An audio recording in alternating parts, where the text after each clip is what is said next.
엽시!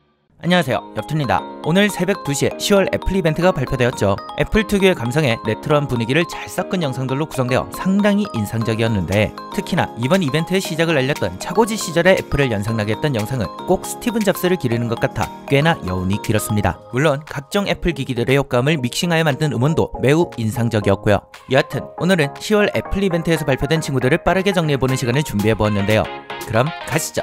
가장 먼저 홈팟 미니입니다. 메시 직물의 컬러를 입힌 터치 영역, 그리고 마치 시리 아이콘이 연상되는 LED를 포인트로 한 홈팟 미니는 실버, 블루, 오렌지, 옐로우, 그리고 스페이스 그레이까지 5가지 색상으로 출시가 되었으며 $99의 가격으로 오는 11월부터 구매가 가능하다고 하는데요. 국내에서 사용하기엔 아직까지 완전한 활용성을 보여주지는 않기에 쉽게 손이 갈만한 친구는 아니긴 하지만, 이걸 감안한다고 하더라도 가성비적으로는 꽤나 훌륭한 친구이기 때문에 iOS 생태계를 구축하시면서 AI 스피커 구입까지 염두에 두신다면 꽤나 괜찮은 선택지가 아닐까 싶네요.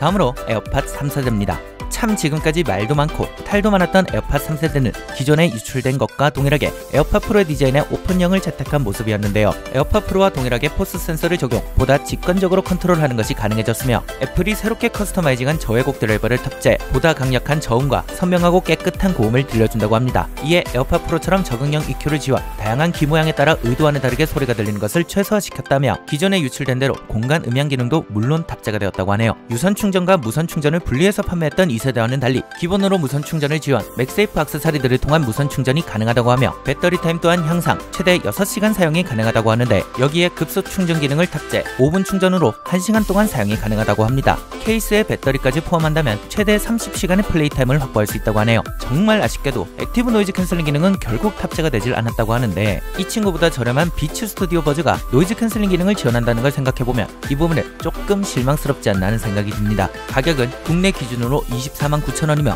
오는 11월부터 구매가 가능할 것으로 보이네요.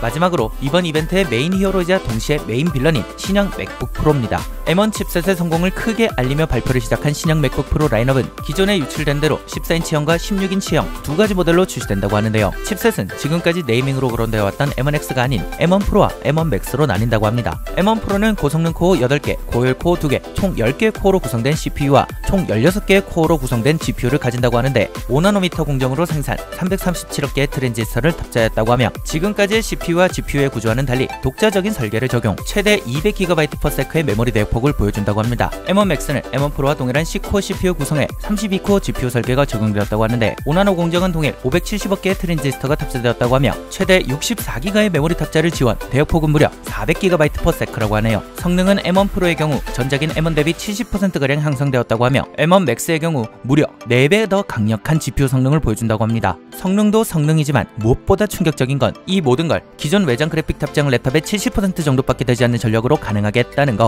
야, 이건 진짜 미친 거 아닌가 싶은데, 이번엔 정말 애플이 작정하고 칩셋을 만든 게 아닌가 싶네요. 미친 성능에 더불어 외관에서도 많은 변화가 엿보이는데, 디스플레이 아래쪽에 맥북 프로란 문구는 과감히 삭제, 본체 아래쪽으로 이동한 것으로 보이며, 3개의 썬더볼트 4 USB Type-C 포트를 시작으로 풀사이즈의 HDMI 포트, SD카드 슬롯, 그리고 3.5mm 오디오 포트까지 추가가 되었다고 합니다. 무엇보다 충격적인 건 이제 맥북 디스플레이에 노치가 생겼다는 거. 살다 노트북 디스플레이에 노치가 생길 거란 생각은 전혀 하질 못했는데, 여하튼 아이패드 프로에 적용되었던 미니 LED를 탑재, 리퀴드 레티나 XDR을 적용, 프로라는 이름에 걸맞게 최고 사양의 디스플레이가 탑재되었다고 하며, 많은 분들이 기대하셨을 120Hz의 프로모션 디스플레이가 적용되었다고 합니다. 그대로 사라질 줄 알았던 맥세이프도 맥세이프 3로 부활, 마그네틱 방식의 충전을 지원한다고 하네요. 터치바 또한 기존에 유출된 내용처럼 과감하게 삭제, 더욱 고급스럽게 처리가 된 것으로 보이며, 동종업계 최고급 스피커를 자랑해왔던 맥북답게 2개의 트위터와 4개의 포스 캔슬링 우퍼로 구성된 6웨이 스피커 시스템을 탑재, 보다 높은 사운드 퀄리티를 보장한다고 합니다.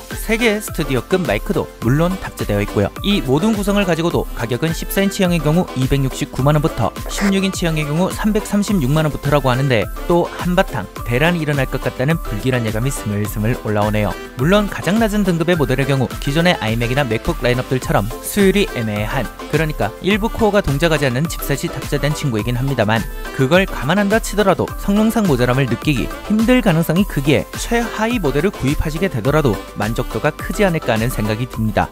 제가 준비한 영상은 여기까지이며, 솔직히 이번엔 끝판왕급 맥북이 나오지 않을까 하는 생각을 못했던 건 아니긴 한데, 정말 이 정도로 미친 성능을 가지고 올 줄은 몰랐네요.